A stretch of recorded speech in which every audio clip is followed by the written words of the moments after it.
মির্জা ফখরুল সাহেব ঈদের আগে বলেছেন যে আওয়ামী লীগের নিষেধাজ্ঞা তারা তুলবেন না। এটি নিয়ে ব্যাপক সমালোচনা হচ্ছে, আলোচনাও হচ্ছে।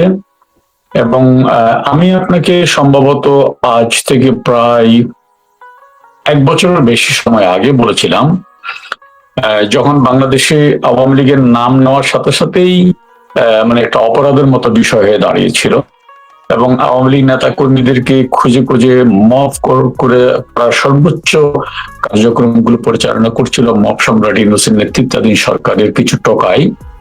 তখন আপনি আমাকে প্রশ্ন করেছিলেন যে শেখ হাসিনা দেশে ফিরবেন কিনা। আমি কিন্তু আপনাকে বলেছিলাম উনি শুধু ফিরবেন তা নয়, উনি রাজস্বিক ভাবে ফিরবেন এবং ওনাকে এদেশের মানুষ মাথার মুকুট বানিয়ে ফিরিয়ে আনবে। আমি এখনো আমাদের অনেক নেতাকর্মী, সাধারণ রাজনৈতিক আলোচক, সমালোচক, বিশ্লেষক, তাদের মনে একটি বড় প্রশ্ন যে আওয়ামী লীগ কি বিএনপির ঘাড়ে করে ফিরবে, বিএনপির বদান্যতায় ফিরবে। আমি সেটা কখনো ভাবিনি এবং সেটা আমি ওইভাবে দেখিও না। আমার কাছে বিএনপি এবং জামাত হচ্ছে আওয়ামী লীগের জন্য জলে কুমির ডাঙ্গায় বাঘ, এরকমই। তাহলে আওয়ামী লীগ ফিরবে কি করে? আমি জানাব মির্জা ফখরুল সাহেব একজন বর্ষিয়ান রাজনীতিবিদ এবং বাংলাদেশের পলিটিক্সে তিনি সজ্জন মানুষ হিসাবেই তাকে অধিকাংশ মানুষ চেনে। প্রথমত তার এই ধরনের একটি সম্পূর্ণ অরাজনৈতিক বক্তব্যে মানুষ হতবাক হয়েছে, বিস্মিত হয়েছে। কিন্তু আমি তাকে বিনয়ের সাথে বলবো যে আওয়ামী লীগ কিভাবে ফিরবে, আওয়ামী লীগের নিষেধাজ্ঞা কিভাবে প্রত্যাহার করবেন, সেগুলো না ভেবে আপনি ভাবুন যে মানুষ, যে হাজার হাজার মানুষ পেট্রোল পাম্পের সামনে দাঁড়িয়ে তেল পাচ্ছে না, ওদেরকে তেল কিভাবে দিবেন, গাড়ি কিভাবে চলবে, চাকা কিভাবে চলবে, ওটা নিয়ে ভাবেন। আওয়ামী লীগের ফেরা না ফেরা নিয়ে ওনাকে বা ওনার দলের কাউকে ভাবতে হবে না। দিয়েছেন যে তেল সহ সবকিছুর দাম বাড়বে। হ্যাঁ, আওয়ামী লীগ তার নিজস্ব যোগ্যতায় ফিরবে। আমি বারবার একটা কথা বলেছি বাড়ি ভাই, যে গত 18 মাসে এই দেশে আওয়ামী লীগের উপরে যে পরিমাণ নিপীড়ন, নির্যাতন হয়েছে, এর চেয়ে বেশি নিপীড়ন, নির্যাতন করার কিছুই নাই। কারণ এখানে শুধু আওয়ামী লীগ নেতা কর্মীদেরকে মফ করে বাড়িঘরে আগুন দিয়ে পুড়িয়ে হত্যা করা হয়েছে তা নয়, রাস্তায় পিটিয়ে মেরে ফেলা হয়েছে তা নয়, কারাগারও 157 জন আওয়ামী লীগ নেতা কর্মীকে বিনা চিকিৎসায় নিশ্চিত মৃত্যুর মুখে ঠেলে দেওয়া হয়েছে। এবং আওয়ামী লীগের একজন বর্ষিয়ান নেতা, প্রেসিডেন্ট মেম্বার, সাবেক মন্ত্রী, আমরা দেখেছি মৃত্যুর পরও জনাব নুরুল মজিদ হুমায়ুন তার সাত করা খোলা হয়নি। সেই বর্বরতা, অসভ্যতা, অমানবিকতা আমরা দেখেছি। তারপরেও কি কোথাও বাংলাদেশের কোন জায়গায় আওয়ামী লীগ কর্মীদের জয় বাংলা স্লোগান দেওয়া, অথবা আমি আওয়ামী লীগ করি গর্বের সাথে বলছি, এই কথা বলাটা শেখাতে পেরেছে? তো সুতরাং এই আওয়ামী লীগের রাজনীতি তারা প্রত্যাহার করবে, তারা আমাদেরকে করুণা করবে, বদান্যতা দেখাবে, সেটা আমরা আশা করি না। আমরা এটা আদায় করে ছাড়। আমরা কারা? আমরা দেশের জনগণ, এবং সেটা শুধু সময়ের অপেক্ষা। আপনি বলছিলেন যে উনি বলছেন জিনিসপত্রের দাম বাড়বে। আমি আজকে পত্রিকায় পড়লাম, জ্বালানি মন্ত্রী জনাব টুকু সাহেব বলেছেন যে তেলের কোনো সংকট নেই। তো এটা দেখে পত্রিকায় নিউজটা পড়ে আমার আগের কথা মনে পড়ে গেল। আপনার মনে আছে আজকের প্রধানমন্ত্রী জনাব তারেক রহমান, উনি কিছুদিন আগে লন্ডনে বসে একটি স্লোগান দিয়েছিলেন, টেক ব্যাক বাংলাদেশ। হ্যাঁ, তখনও আমরা বক্তৃতা বলতাম টেক ব্যাক বাংলাদেশ মানে কি? আবার সেই আপনার 64 উপজেলায় 500 জায়গায় বোমা বিস্ফোরণ। টেক ব্যাক বাংলাদেশ মানে কি? আবার সেই 10টা আগস্ট। টেক ব্যাক বাংলাদেশ মানে কি? আবার সেই অন্ধকার, বিদ্যুতের অভাব, অন্ধকারে ডুবে যাওয়া।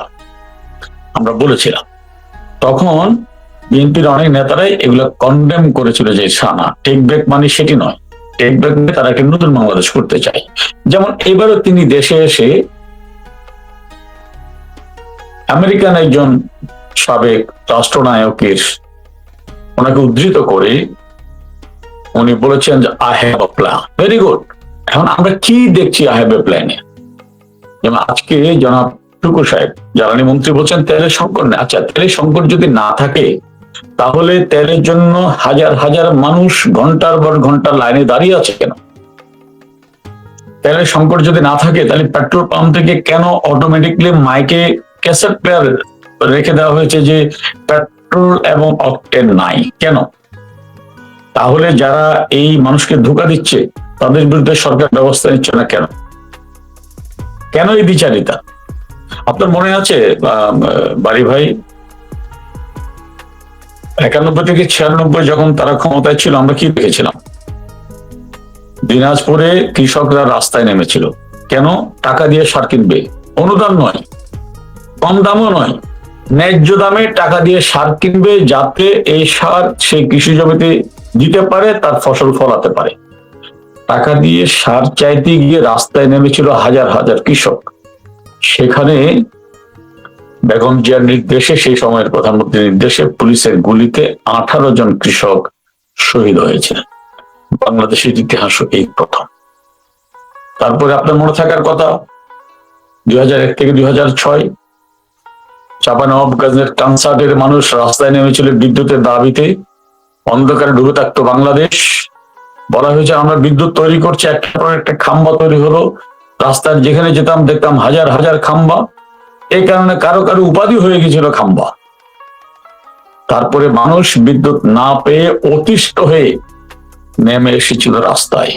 সেখানেও 22 জন মানুষকে গুলি করে হত্যা করা হয়েছিল। আপনার ঢাকার কথা মনে আছে? ধামরাইতে ইয়েতে আপনার ঢাকা ধামরাই, এটা হচ্ছে সাইদাবাদের পাশে যে এমপি সালাউদ্দিন, সালাউদ্দিন নাম হয়েছিল। কেন? মানুষ পানি চেয়েছিল, সুপেয় খাবার পানি। সুপেয় খাবার পানির অভাব পূরণ করতে পারেনি। মানুষ খুব ক্ষিপ্ত হয়ে রাস্তায় নেমে এসেছিল। এমপি সাহেব গিয়েছিল তাদের ঠেকাতে, সে থেকে তার নাম হয়ে গেল দৌড় সালাউদ্দিন। এখন কি টেক ব্যাক বাংলাদেশ মানে আমরা কি আবার সেদিকে যাচ্ছি? তাহলে কি ভবিষ্যতে গাড়িতে তেল চাওয়ার কারণে, পেট্রোল অকটেন চাওয়ার কারণে আবার মানুষকে গুলি খেতে হবে? প্লিজ আগে এগুলো সামলান, তারপরে আওয়ামী লীগ রাজনীতিতে ফিরবে কি ফিরবে না। আপনাদের কাছে আমরা ফেরার জন্য অনুমতি চাই কি চাই না সেটা পরে চিন্তা করবেন। অনেক বড় বড় আহেদি প্ল্যান বলে ক্ষমতা এসেছিলেন। জি বলেন। একটা ব্যাপার আমি একটা সংযোগ করি আপনাকে, যে শেখ হাসিনা সর্বশেষ একটা বক্তৃতায় বলেছিলেন আওয়ামী লীগ সকল স্থানীয় সরকার সহ সকল নির্বাচন অংশগ্রহণ করবে। স্থানীয় সরকার ইলেকশনটা অরাজনৈতিক হওয়ার কথা। স্থানীয় সরকার ইলেকশনে অংশগ্রহণ করবে, এই আওয়াজের পাল্টা কি ওনার সেই বক্তব্য? এখন তার নিষেধাজ্ঞা প্রত্যাহার করবেন না? মানে ওরা তো সার্বক্ষণিক একটা আওয়ামী আতঙ্কে ভুগছে। আপনি একটু আগে ওই যে কিছু মানুষের নাম বলছিলেন, যে মানুষগুলোর নাম আমি মুখে নিতে চাই না, ওই কি একটা ন্যাশনাল ক্রাইম পার্টি, এই বাচ্চাগুলো গতকাল ঈদের দেখলাম ঢাকা বিশ্ববিদ্যালয়ের ভিসি, সাবেক ভিসি আখতারুজ্জামান স্যারকে বলছেন, স্যার আপনার কি অনুশোচনা হয়? তো স্যার কিন্তু বলেছে যে কেন, তুমি তো সে সময় ছিলা, এই যে গণরুম কালচার, তোমার কি অনুশোচনা হয়? তোমার পানিশমেন্ট কোথায়? তুমি আমার সাথে ছিল না? তো সমস্যা হচ্ছে ওরা আয়নায় নিজের চেহারা দেখছে না। এই ওই মানুষটি, যে মানুষটি সাবেক ভিসি আখতারুজ্জামান স্যারের সাথে অডাসিটি শো করলো, বেয়াদবি করলো, ক্ষমতার দম্ভ দেখালো। সে ছাত্রলীগের যখন চামচা ছিল, সে কত ছোট লেভেলের একটা চাকর ছিল। ছাত্রলীগের সেক্রেটারি রাব্বানির সাথে সে কিছুক্ষণ কথা বলার সময় আমি দেখলাম একটা অডিওতে, সে 1 মিনিটে 20 বার শুধু ভাই ভাই ভাই, জি ভাই জি ভাই জি ভাই, এইভাবে তেল মেরেছিল। আজকে সেও বড় বড় কথা বলে। মানুষ কি বুঝে না?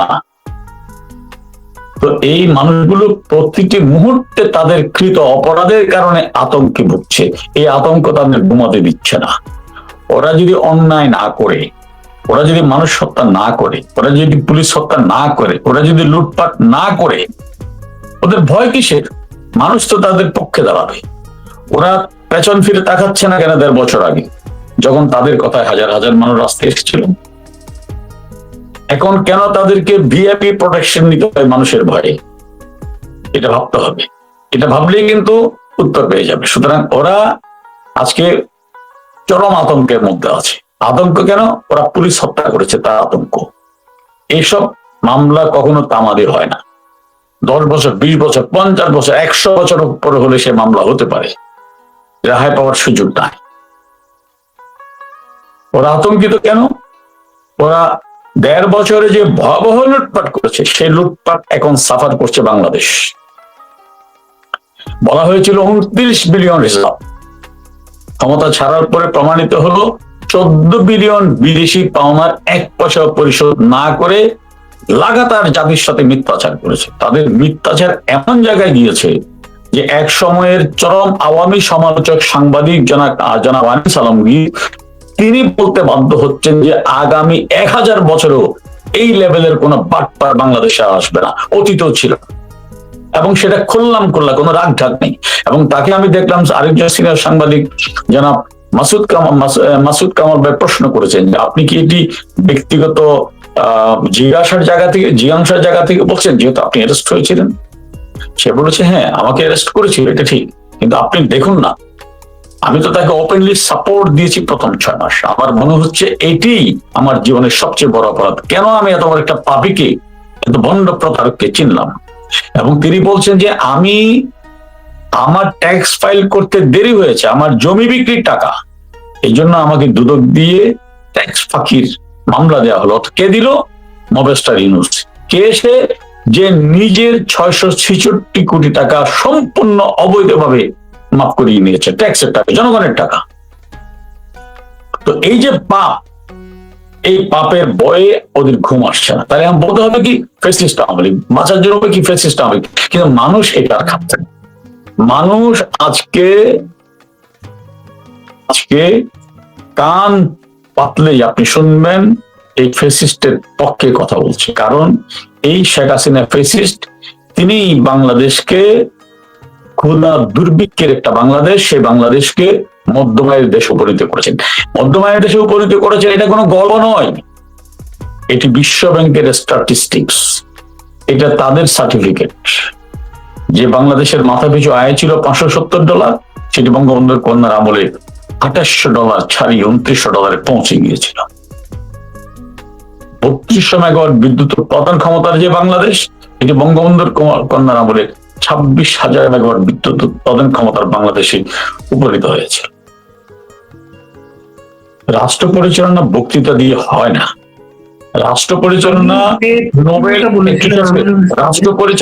বক্তৃতা দিয়ে হয় না। রাষ্ট্র পরিচালনা নোবেল প্রাইজ কিনে নিলে রাষ্ট্র পরিচালনা করা যায় না।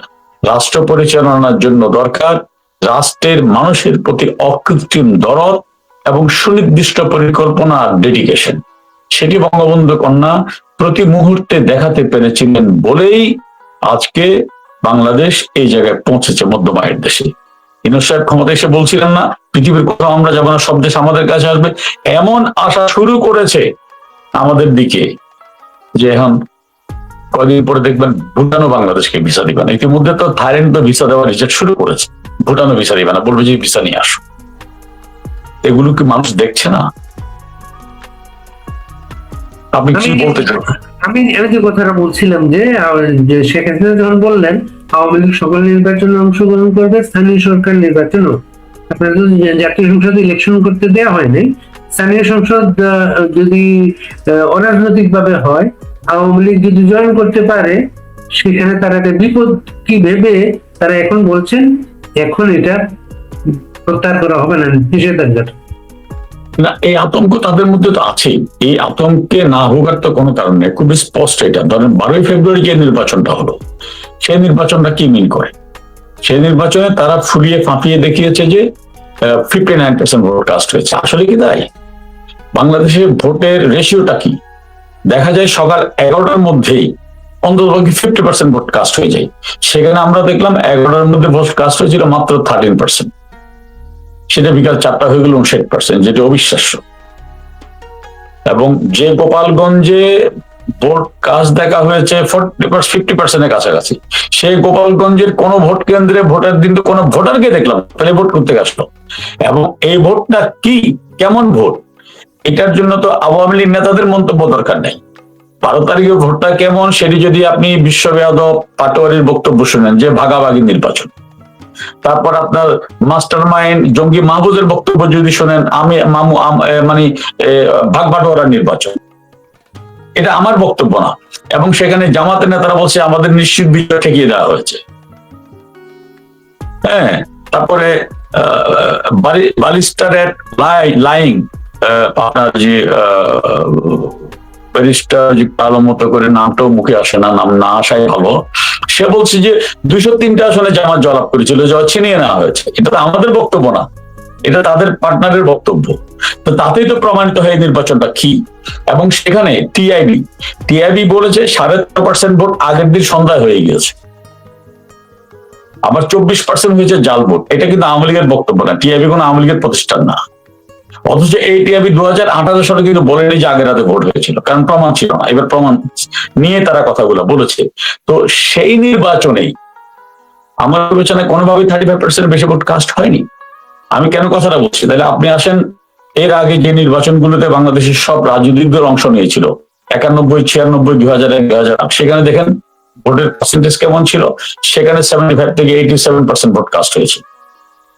ইন অ্যাভারেজ এটাকে যদি আমি 80% ধরি, তাহলেও তো আওয়ামী লীগ এবার নির্বাচনে অংশগ্রহণ করতে দিলে মিনিমাম 80% ভোট কাস্ট হতো। তাহলে এই যে 40%-এর বাইরে যে ভোটগুলো মানুষ ভোট কেন্দ্রে যেত, তারা একভাবে নিঃসন্দেহে আওয়ামী লীগের। এখনো তারা বুঝে গিয়েছে যে আওয়ামী লীগ নিরঙ্কুশ ভাবে বাংলাদেশের সবচেয়ে বড় রাজনৈতিক দল, এবং তাকে ঠেকানো যাবে না। আপনি দেখুন, শুধু স্থানীয় সরকার নির্বাচন নয়, ইউনূস রেজিমেও, এই যে মবেস্টার ইউনূস রেজিমও বাংলাদেশের কয়েকটি আদালতে, সেখানে আইনজীবী পরিষদের নির্বাচন হয়েছে। সেখানে অনেক জায়গায় আওয়ামী লীগ প্রার্থীকে দাঁড়াতে দেয়নি, কেউ ভুলে দাঁড়িয়েছে তাদেরকে ক্যাম্পেইন করতে দেয়নি যে আমি ভোট চাই, তারপরে সেখানে আওয়ামী লীগের বিজয়। তো ওরা কি এগুলো দেখছে না? ওরা দেখছে এটা। ওরা দেখার কারণে ওরা আতঙ্কিত। ওরা মনে করছে স্থানীয় সরকার নির্বাচনে যদি আওয়ামী লীগের কোন নেতাকর্মী দাঁড়ায় এবং মানুষ যদি বুঝে যে এটা আওয়ামী লীগের সমর্থক, তাহলে তো ভোট ওই বাক্সে সব যাবে। এই আতঙ্ক তাদের মধ্যে বিরাজ করছে বলে আসলে তারা দিশাহারা হয়ে গেছে। আমি বলতে চাই যে আওয়ামী লীগ স্থানীয় সরকার নির্বাচনে অংশগ্রহণ করবে কি করবে না, আওয়ামী লীগের নির্বাচনী রাজনৈতিক কার্যক্রম কি হবে না হবে, এগুলি নিয়ে না ভেবে আগে তেলের সংকটটা সমাধান করেন, তেল নিয়ে দ্বিচারিতা সমাধান করেন, বন্ধ করেন। হাজার হাজার মানুষ যে লাইনে দাঁড়িয়ে আছে তেলের জন্য, তাদেরকে কিভাবে তেল দিবেন, গাড়ির চাকা কিভাবে ঘুরবে, হ্যাঁ, এবং মানুষ কিভাবে বাঁচবে সেটা ভাবেন। সেটা না ভাবলে আবার খুব দ্রুত আস্থা করে নিক্ষিপ্ত হবেন। এটা ইতিহাসের অমুক সত্য। এখন এই পরিস্থিতিতে আওয়ামী লীগের নিষেধাজ্ঞা প্রত্যাহার করা হলো না। আওয়ামী লীগের কোন ক্যান্ডিডেট চিনতে পারলে, জানতে পারলে তাকে মামলা দেওয়া হবে, অ্যারেস্ট করা হবে, বা তাকে প্রচারণা চালাতে দেবে না। এই পরিস্থিতি কিভাবে আপনারা স্থানীয় সরকারের ইলেকশনের অংশগ্রহণের কথা চিন্তা করেন?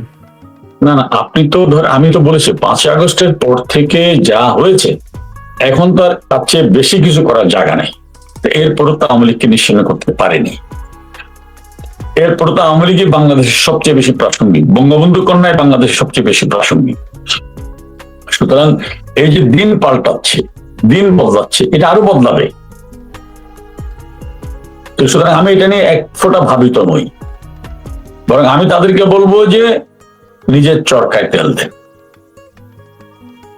আওয়ামী লীগকে অতীতে আপনাদের চেয়ে অনেক বড় বড় বাঘাবাগারতি মহারথীরা এসে অনেকবার নিষ্পেষণ করেছিল। 21 আগস্ট ঘটানোর চেষ্টা হয়নি এই দেশে?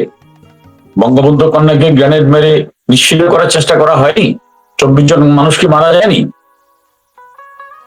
বাস্তবতা কিন্তু পারেন নাই তো। বঙ্গবন্ধুকে সপরিবারে হত্যা করা হয়নি? জাতীয় 4 নেতাকে হত্যা করা হয়নি জেলখানায়? আওয়ামী লীগকে নিশ্চিন্ন করতে পেরেছেন? এটা হয় না। আদর্শকে হত্যা করা যায় না। আদর্শকে যারা হত্যা করতে চায় তারা কিন্তু আহাম্মকের স্বর্গে বসবাস। আমরা জানি না বারবার 21 আগস্টের মাস্টার মাইন্ড এখন প্রধানমন্ত্রী, সে আপনাকে দাবড়ে বেড়াচ্ছে, কিভাবে দেখেন বিষয়টা? না, বিষয়টা অবশ্যই খুবই দুঃখজনক। এবং এটা পলিটিক্স এমন, এখানে অনেক কিছু হতে পারে। তো এটা বাংলাদেশের চলমান পলিটিক্সের যেমন একটা বাস্তবতা, তেমনি এখানে নিশ্চয় হয়তো আমাদেরও কোনো না কোনো জায়গায় রাজনৈতিক ব্যর্থতা আছে, অস্বীকার করার জায়গা নেই। তবে ইতিহাস তার নিজের পথ ঠিকই খুঁজে নেবে। আপনারা বিদেশে কিন্তু খুব বেশি নেতা কর্মী নেই। আওয়ামী লীগের ৯৯% বা আরো বেশি নেতা কর্মী কিন্তু বাংলাদেশে, এবং গ্রাসরুটে যে সংগঠনটা গড়ে উঠেছে, নতুন একটা সংগঠন সেটা, কিন্তু সে কিন্তু অভ্যস্ত একটা নেতৃত্বের মাধ্যমে কিছু করার। সেখানে বলে দিয়েছেন যে যেখানকে আছে সে সেখানকার নেতা, কিন্তু সে কিন্তু কারো অপেক্ষা করছে না। বাইরে কেউ অপেক্ষা করছে না। আপনি যেটা বলছেন, অপেক্ষা করলে তো প্রতিদিন বাংলাদেশে এইভাবে বঙ্গবন্ধুর আদর্শের পক্ষের নেতা কর্মীরা রাজপথে লড়াই করতেন না। অপেক্ষা করে তো সবাই ঘরের মধ্যে ঢুকিয়ে থাকবেন। যারা অংশগ্রহণ করছে তাদের সংখ্যাটা প্রচুর না। আওয়ামী লীগ তো বিশাল সংগঠন। আপনি একটু অতীতের দিকে ফেরত যান। আপনি 2014 সালের বাংলাদেশের নির্বাচনের পরে বিএনপি বা জামাত কোন রাজনৈতিক দলের উপরে কোন রাজনৈতিক নিষেধাজ্ঞা ছিল না, কিন্তু তখন এমনিতেই মানুষ এবং অন্য কারণে বিএনপি কয়টা মিছিল মিটিং করতে বলেন তো? আর এখন তো তারা আওয়ামী লীগের রাজনৈতিক কর্মকাণ্ডের উপরে 100% অবৈধভাবে একটি নির্বাহী আদেশে নিষেধাজ্ঞা জারি করেছে, ছাত্রলীগকে নিষিদ্ধ করেছে, সন্ত্রাসী সংগঠন সব আখ্যা দিয়ে, যেটা 100% মিথ্যা। এরপরও শেখ হাসিনার কর্মীরা যেভাবে রাজপথে লড়াই করছে, সংখ্যায় কম হোক বেশি হোক, এটিকে অবিশ্বাস্য নয়? বাংলাদেশের ইতিহাসে এটা কখনো কেউ দেখেছেন? আপনি দেখুন যে এই যে রাজাকার, আওলাদের রাজাকারেরা এত ভীরু কাপুরুষ, ওরা এই 14 বছরে, আওয়ামী লীগের 15.5 বছরে কেউ কোনোদিন আমি জামাত করি, শিবির করি এটাও ভয়ে বলে নাই। সবাই লুঙ্গির তলে আশ্রয় নিয়েছিল, অথচ তাদের কারো বাড়ি ঘরে হামলা হয়নি। আমি যখন এই কথাটা বলছি, দেখবেন অনেকে হয়তো পেছনে এসে আমাকে খারাপ গালিগালাজ করবে। এটা তাদের একজন লিখেছেন অলরেডি, তিনি আপনার কাছে জানতে চাচ্ছেন সেই যে লুঙ্গির তলে যারা ছিল তাদের কি তখন চিনতে পারেন নাই? না, এটা তো মানুষের তো ভুল হতে পারে। মুনাফিকি তো আল্লাহ রসুলের সাথে করেছিল। আল্লাহ তো চাইলে আল্লাহ রসুলকে এলহাম করে জানিয়ে দিতে পারতেন, ও মুনাফিক তুমি ওর কথা শোনো না।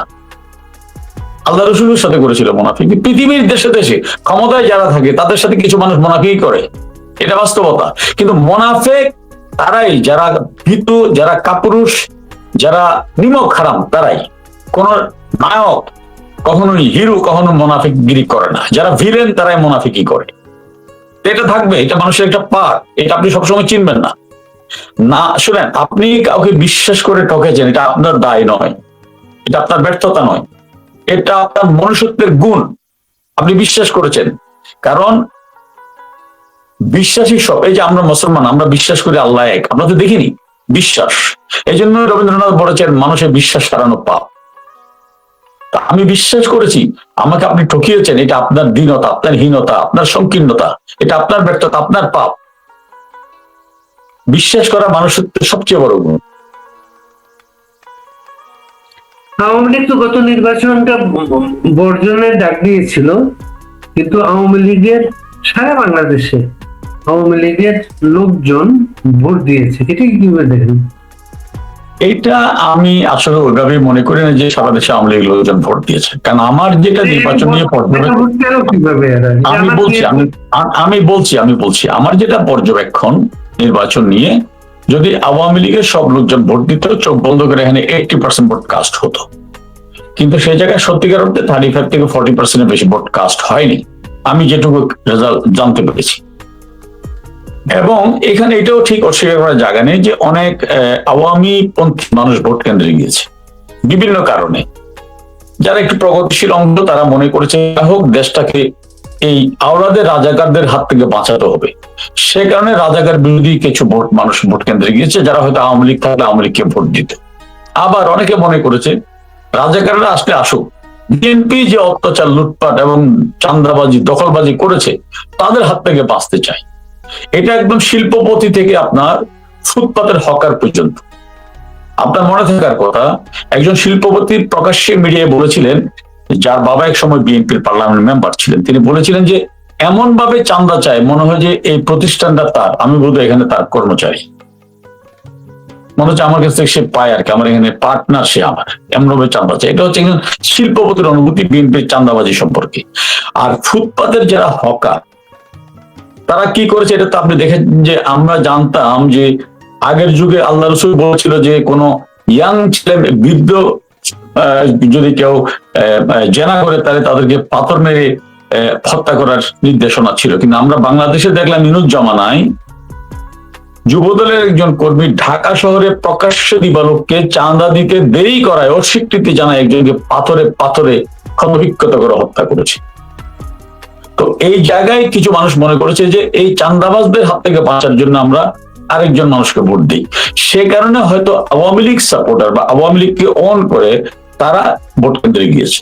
কিন্তু আওয়ামী লীগের নেতাকর্মী যদি সবাই ভোট দিত বা বড় অংশ ভোট দিত, তাহলে এই ভোটের পার্সেন্টেজ অনেক বেশি হয়ে যেত। জামাত কোনদিন এই অবস্থান অর্জন করতে পারে নাই। এই বিষয়টাকে আওয়ামী লীগ তো প্রধান শত্রু হচ্ছে মুক্তিযুদ্ধ বিরোধী শক্তি, এই বিষয়টাকে আপনারা কিভাবে দেখেন? জামাত কি পরিবর্তন করতে পারেনি শুনি নেই। এইরকম অর্জন জামাতের ইতিহাসে নাই। এইটা এই ব্লু প্রিন্টটা ছিল, আপনার মনে আছে মবেস্টার ইউনুস কিন্তু বলেছিলেন যে it's not that suddenly happened, it was meticulously design. এই মেটিকুলাস ডিজাইনটার পেছনে পাকিস্তান থেকে শুরু করে আন্তর্জাতিক ষড়যন্ত্রের একটা চক্রান্ত ছিল, এবং যেটি ওই দিন 5ই আগস্টেই খুব স্পষ্ট করে দিয়েছেন। আইএসআই সাথে সাথে সন্তোষ প্রকাশ করলো যে বাংলাদেশের মানুষ 71-এর পরাজয়ের প্রতিশোধ নিয়েছে, অর্থাৎ 71-এ যে পাকিস্তান ভেঙেছিল শেখ মুজিব, সেই কারণেই তারা শেখ মুজিবের মাথায় পেশাব করেছে। এবং সাথে সাথে পাকিস্তানের প্রধানমন্ত্রী সন্তোষ প্রকাশ করে 32 নম্বর ভাঙার কারণে বিবৃতি দিয়েছিল। এটা যে মেটিকুলাস ডিজাইনটা কোন জায়গা থেকে এসেছে তাদের এই বক্তব্যের মাধ্যমে স্পষ্ট। এবং এরপরে আমরা দেখলাম বাংলাদেশে আমরা দেখলাম এরপরে কায়েদে আজম মোহাম্মদ আলী জিন্নাহর জন্মদিন উৎসবের সাথে পালন করা হয়। 23শে মার্চ আমরা দেখলাম বায়তুল মুকাররমে পাকিস্তান দিবসের যে বাংলাদেশে 23শে মার্চ বাংলাদেশের পতাকা উত্তোলন করা হয়েছিল, পাকিস্তানের পতাকা নামানো হয়েছিল, সেদিন তারা পাকিস্তানের পতাকা তুলছে। এটি হচ্ছে তাদের এবং এই ডিজাইনটি ডক্টর ইউনূস আন্তর্জাতিক লেভেলে সবকিছু ঠিকঠাক করে রাষ্ট্রের সর্বোচ্চ পৃষ্ঠপোষকতা নিয়েই এই কাজটি করেছিল। এই জন্য তাদের আজকে এই গর্জন। আমি আপনাকে এশিওর করি, কালকে যদি আবার রাজনৈতিক পট পরিবর্তন হয়, এই যারা আজকে গর্জন দিচ্ছে একজন মানুষকে আপনারা পাবেন না। তারা আবার হয়তো লুঙ্গির তলে চলে যাবে, না হয় দেশান্তরী হয়ে যাবে, জানি না কোথায় যাবে। কারণ এরা জন্মগত ভাবেই কাপুরুষ, এবং কাপুরুষরাই কিন্তু সবসময় মুনাফিকের আশ্রয় নেয়। আর মুনাফিক পৃথিবীতে কোনোদিন জয়লাভ করেনি। এটা সাময়িক এই উত্থান, ওদের সেই সাময়িক গর্জন, কিন্তু এটা যে সাময়িক, এটা বর্তমান কর্মকাণ্ড দেখলে আপনি কিছুটা পরিলক্ষিত আপনি দেখতে পাবেন, দৃশ্যমান হবে যে ওদের ভয়েস কিন্তু ধীরে ধীরে মানে স্লো হয়ে আসছে, আরো স্লো হবে, শুধু পরিবর্তনের একটু বাকি।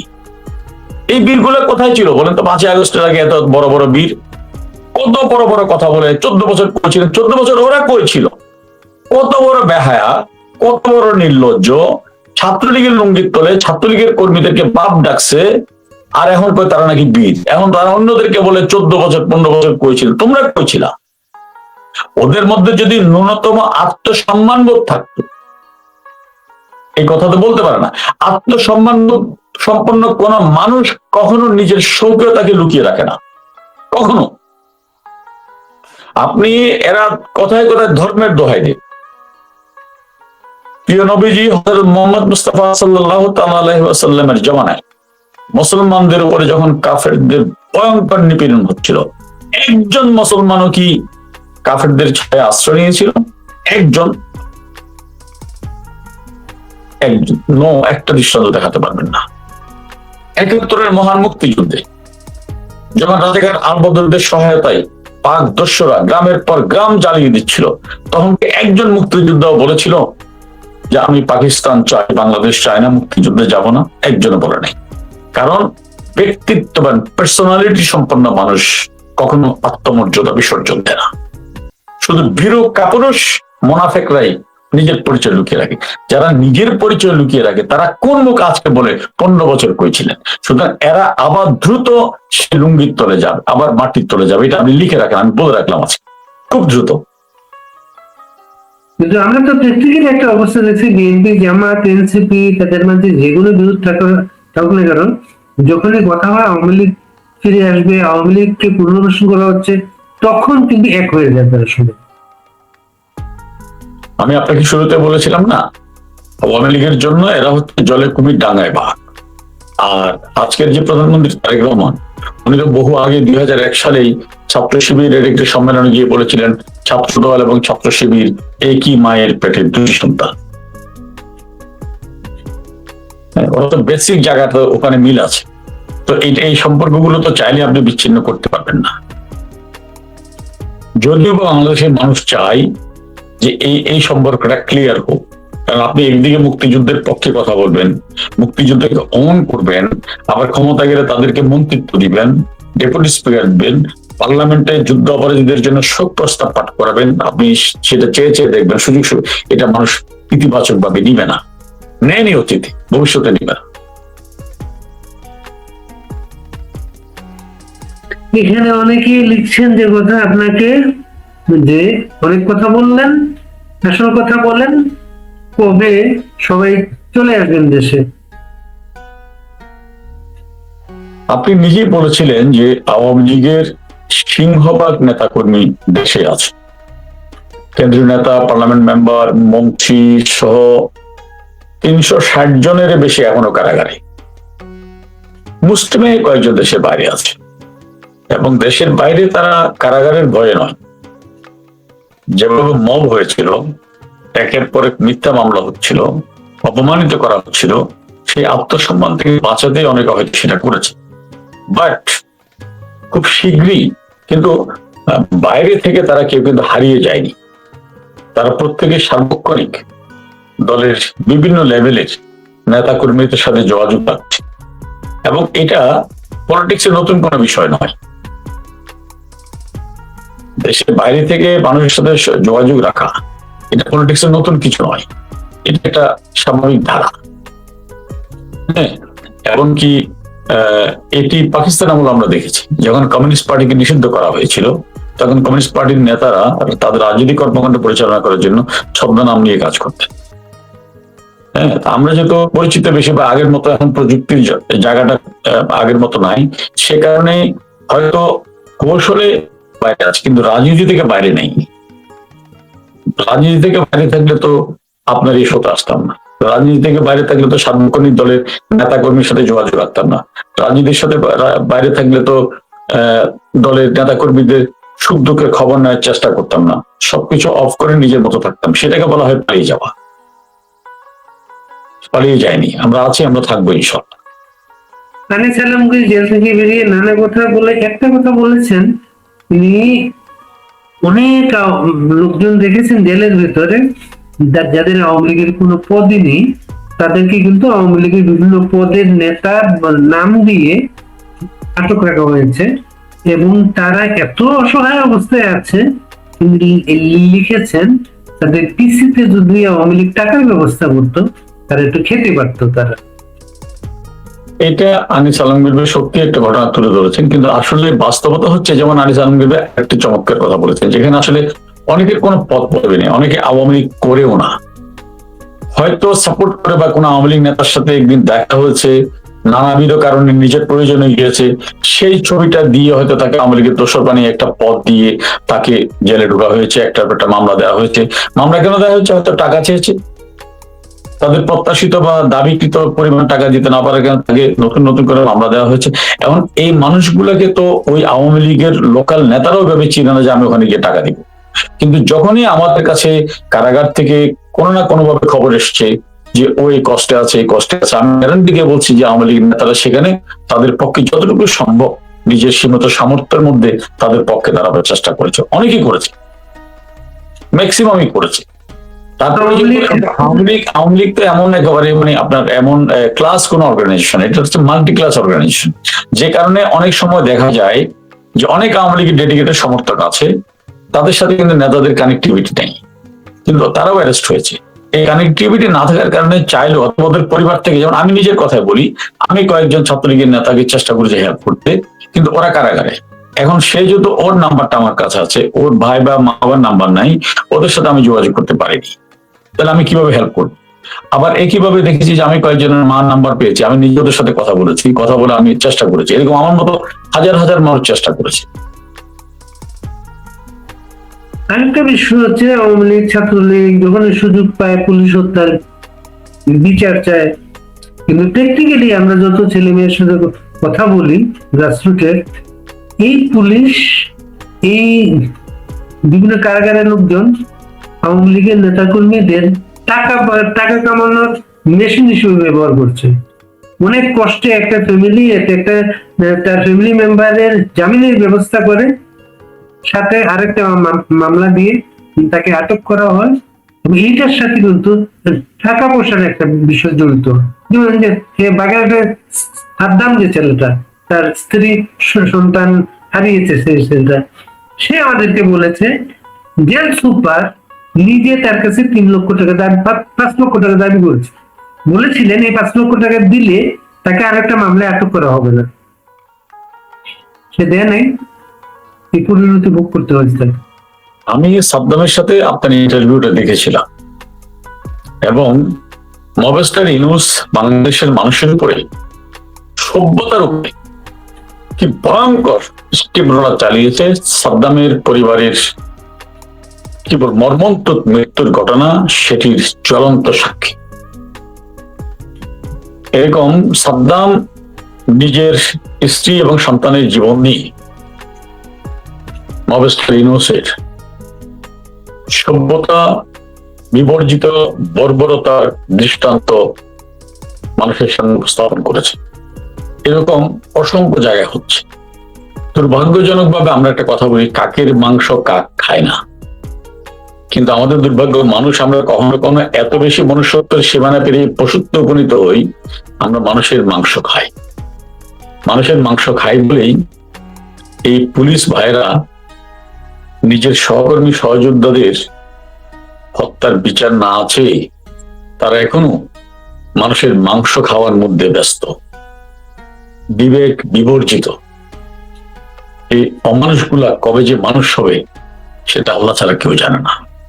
সাদ্দামের জায়গা নয়, বাংলাদেশের প্রতিটি জায়গায় জামিন পাওয়ার পরে একেবারে নিরীহ মানুষ, সাদ্দাম তো ছাত্রলীগের সেকেন্ডারি ছিল, অনেক নিরীহ মানুষ যাদের কোনো পদ নেই আনিস আলমগীরের বাসায়, তারাও জামিন পাওয়ার পরে কারাগার থেকে বেরোতে জেলারকে টাকা দিতে হয়েছে, পুলিশকে টাকা দিতে হয়েছে, তারপরে বেরোতে পেরেছে। এটি হচ্ছে মবেস্টার ইউনূসের আইনের শাসনের নমুনা। এবং মার বা বাবার জানাজায় আসার প্যারোলে মুক্তি পায়নি অনেকে, যে 2-1 প্যারোলে মুক্তি পেয়েছে তাদেরও পায়ে ডান্ডা বেড়ে হাতে হাত করা ছিল, মায়ের বা বাবার মুখটাও ঠিক মতো হাত খুলে ধরতে পারেনি। অথচ এই মবেস্টার ইউনূসের সমর্থক তথাকথিত বুদ্ধিজীবীরাই কথায় কথায় আওয়ামী লীগকে ফেসিস্ট বলে, আওয়ামী লীগের আমলে খুন গুম হওয়ার কথা বলে, নির্যাতনের কথা বলে।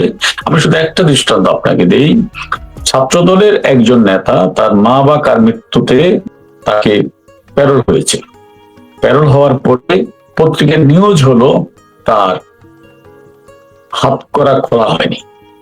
পত্রিকার নিউজ হওয়ার সাথে সাথে সেই সময়ের সরকার, আওয়ামী লীগের সরকার, তাৎক্ষণিকভাবে ওই ওসি কে ওখান থেকে ওএসডি করে শাস্তিমূলক ব্যবস্থা গ্রহণ করেছিলেন, যে কেন তুমি তার হাত করা খুলে দাও। তারপরও তাদের কাছে আওয়ামী লীগের শাসন খারাপ, কারণ আওয়ামী লীগ তো দেশটা স্বাধীন করেছে। তারপরে তাদের কাছে শেখ হাসিনা খারাপ, কারণ শেখ হাসিনা তো মানুষের ভাতের অধিকার নিশ্চিত করেছে। তারপরে শেখ হাসিনা তাদের কাছে খারাপ, কারণ শেখ হাসিনা তো বিদ্যুতের অন্ধকার থেকে বাংলাদেশকে আলোয় নিয়ে এসেছিলেন। সবচেয়ে বড় দোষ কেন শেখ হাসিনার বাবা বঙ্গবন্ধু শেখ মুজিব এই দেশটা স্বাধীন করেছিল, এই ক্ষোভ এই দুঃখ তারা ভুলতে পারছে না বলেই শয়নে স্বপনে তারা এই বিরুদ্ধে লেগে আছে। আর মানুষ হত্যা, তাদের আমলে মানুষ হত্যা করে সেটাকে আবার কবর থেকে লাশ তুলে জ্বালিয়ে ফেলা, এগুলো সব বৈধ তাদের কাছে। সকাল বিকাল ধর্মের ব্যবসা করা, আমি চাইলে সূর্য দাঁড়িয়ে থাকবে এই কথা বলে আল্লাহর সাথে চ্যালেঞ্জ করা, কোনো কিছু তাদের কাছে অনইসলামিক নয়, ধর্মবিরোধী নয়, কুফরি নয়। এটি দেখার জন্য বাংলাদেশ কতটুকু প্রস্তুত এটা সময় বলে দিবে। আমিনুল ইসলাম আমিন, আপনাকে অনেক ধন্যবাদ। আপনার নেতা কর্মীদের উদ্দেশ্যে কিছু বলবেন, সংযোজন করবেন আর কিছু? আমার খুব স্পষ্ট বক্তব্য, আমরা যারা বাইরে আছি কথা বলছি, আপনাদের সাথে থাকতে পারি নাই, এটা আমাদের সীমাবদ্ধতা। আপনারা যারা লড়াই করছেন বুক চিতিয়ে, এটা আপনাদের গৌরব। আপনাদের এই গৌরবে আমরা অনুপ্রাণিত। আমাদের সীমাবদ্ধতাকে ক্ষমা করবেন, ঐক্যবদ্ধ থাকুন, এই আধার কাটবেই।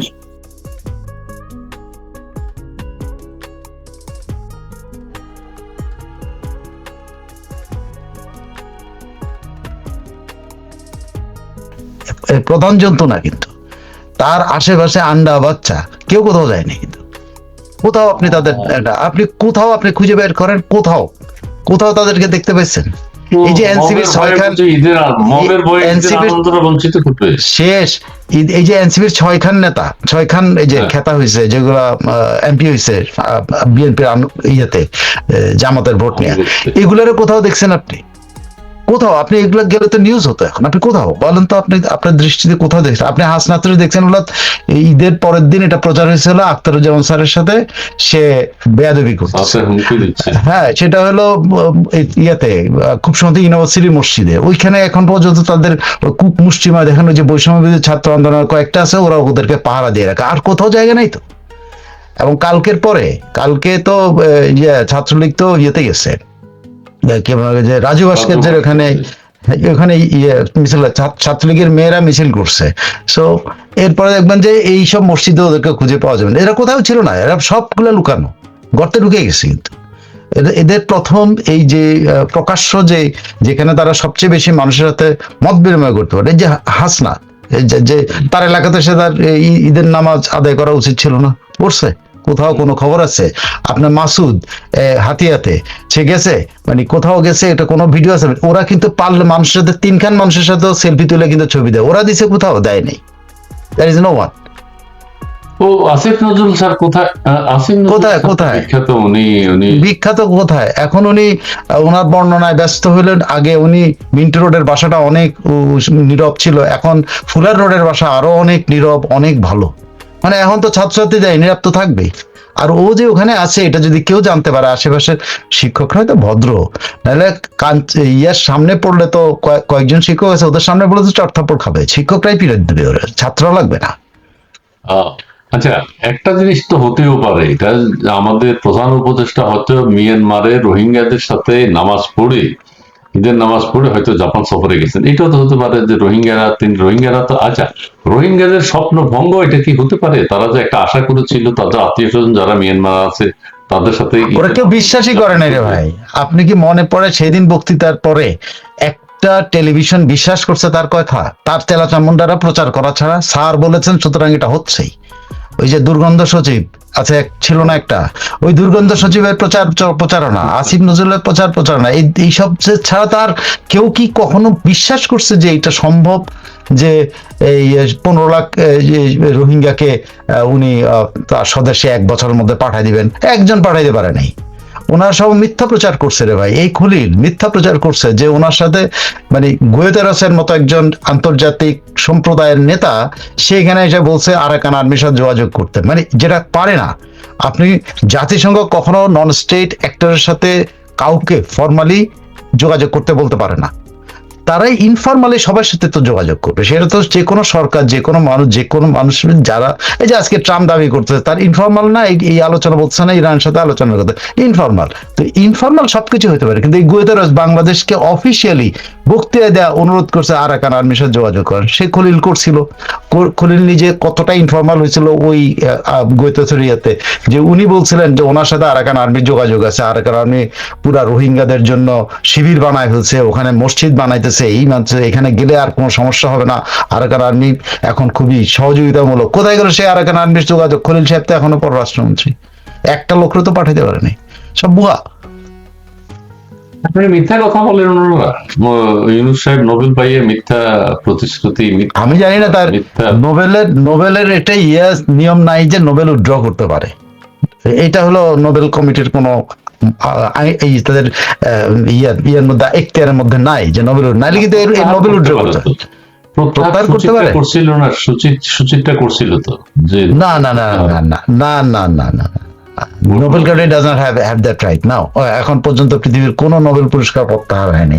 সমালোচনা করছেন নোবেল কমিটির কয়েকজন, but Nobel committee as a whole, Nobel committee হিসাবে এই নিয়ে কোনো কথা, কারণ তারা তাদের এই যে ইয়াতে কি বলে ওই যে ভাগ করে দিল না, কি বলে মাচাদো, আরেক ইউনুস বাংলা জঙ্গি, মাচাদো নিয়ে তার নোবেলের মেডেলটা দিয়ে দিল না, তখন কিন্তু নোবেল কমিটি একটা স্টেটমেন্ট করছে। নোবেল কমিটি বলেছে পরিষ্কার, নোবেল পুরস্কার ভাগাভাগির জিনিস না, কেউ ভাগ দিতে পারে, যাকে দেওয়া হয়েছে সেই এটার মালিক, এবং মেডেল সে যা মন চায় তা করতে পারে, কিন্তু নোবেল কোনোদিন ভাগাভাগি হবে না, এবং নোবেল কোনোদিন উইথড্র হয় না, পারে না, এটা করে ওদের ইয়ে নেই। যে কারণে তারা যাকে দেয় তার কৃতকর্মের জন্য দেয়, তার পরবর্তী কর্মকাণ্ডের জন্য দেয় না, তার আগের কর্মকাণ্ডের জন্য দেয়। আচ্ছা, ধন্যবাদ। আমি দর্শকদের একটু মতামত একটু নিয়ে নিই, তারপরে এই যে একজন বললেন যে প্রথম যিনি কমেন্ট করেছেন সরওয়ার জি, তিনি বলছেন অপেক্ষায় রইলাম, মানে অনুষ্ঠান দেখতে চান। জি প্লিজ, ধন্যবাদ আপনাকে। ঈদ মোবারক ভাই, জি ধন্যবাদ। মোহাম্মদ খোকন, জি ধন্যবাদ। সাইফুল ভাই শুভকামনা, হ্যাপি ব্রড গেমস, জি ধন্যবাদ আপনাকে সাইফুল ভাই। তোমার বাড়ির দুইজনকে ঈদ মোবারক, ধন্যবাদ আপনাকে। বিএনপি আমার বাড়িতে দুইজন মানে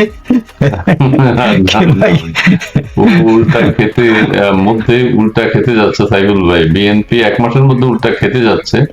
জি ধন্যবাদ। উষ্টা খেতে যাচ্ছে, ও উষ্টা খেতে যাচ্ছে নোয়াখালী ভাষায়, আপনি নোয়াখালী মানুষ, তিনি যিনি লিখছেন সেই নোয়াখালী ভাষায় 1 মাসের মধ্যে উষ্টা খেতে যাচ্ছে সাইফুল ভাই, জি ধন্যবাদ। জয় বাংলা, জয় বঙ্গবন্ধু, ঈদ মোবারক আপনাকে, ঈদের শুভেচ্ছা। আমার দেশ, ঈদ মোবারক। এটা পড়তে পারছে ঠিক মতো, don't read Bangladeshi newspaper, জি ধন্যবাদ। জয় বাংলা, প্রিয় ভাইয়া আপনাকে এবং সাইফুল ভাইকে শুভেচ্ছা জানাই। বানান ভুল লিখেছে সাইফুল, মির্জা ফখরুল সাহেব বাজারে হাহাকার লাগিয়ে দিল, জি ধন্যবাদ। আসসালামু আলাইকুম, জি যা বলেছি ভাই আমার সোনার শেখ হাসিনাকে চাই, জি ধন্যবাদ। শফিকুল সাইফুল ভাই খুব সুন্দর ভালো বিশ্লেষণ করেছেন, জি ধন্যবাদ। শুধু ইউনুস এবার ঈদের নামাজ মিয়ানমারে পড়েছে, জি ধন্যবাদ। জয় বাংলা, জয় বঙ্গবন্ধু। বাইক কালা পাঠা দেখে, আচ্ছা জি ধন্যবাদ। জি সাইফুল ভাই, আপনাকে আরেকটা কথা বলি যে ইউনুস সাহেব জাপান সফরতে গেছেন গতকাল গভীর রাতে ওনাদের জাপান সফর নিয়ে লামিয়া মোর্শেদ ওনার সঙ্গী হয়েছেন, এবং একটা এনজিও বা ওই রকম কিছুই উনি গেছেন, যাই 2-1টা বক্তৃতা দিবেন। তার এই বিদেশ গমনটা, তবে দুঃখের বিষয় হচ্ছে বাংলাদেশ রিজিমে, ওনার যে রিজিম ছিল সেই সময় তিনি যেতে পারেননি, তাহলে 16তম হতো আর কি। এই বিষয়ে একটু যে কি করবেন, কি ঘটাবেন।